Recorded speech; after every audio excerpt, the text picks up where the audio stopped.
अब के चाहिने हिजोबाट अब राष्ट्रिय महाधिवेशन पार्टीको अब यो नयाँ उदयमान पार्टीको चाहिँ राष्ट्रिय महाधिवेशन चितवनमा हुँदैछ क्या र भनेर अब जताततै सञ्चार माध्यम र छापाखानाहरूमा जताततै सामाजिक सञ्जालमा यत्र तत्र छाएको छ होइन। अब यो छाएको अवस्थालाई यसो हेर्दाखेरि अब राजनीतिक पार्टीहरू अब सबै पार्टीहरू एक कुनामा बसेको अवस्थामा एउटा नयाँ उदयमान पार्टीले अब जनताको मनलाई जित्ने र राम्रा कामहरू गर्ने राम्रो नेतृत्व होइन राम्रा मान्छेहरूलाई अब चयन गर्ने नै छ होला।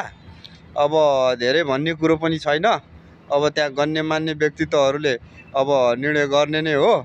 अब त्यसैले गर्दाखेरि हामीले बिचमा प्याक्क बोलिदिनु पनि आवश्यक छैन।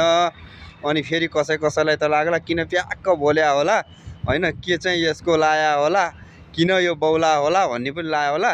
तर बौलाको चाहिँ होइन, एउटा सचेत नागरिक भएको हैसियतले अब राम्रो कामको लागि चाहिँ अब समर्थन र नराम्रो कामको लागि चाहिँ विरोध गर्ने एउटा हामीभित्र एउटा चेतना हुन्छ।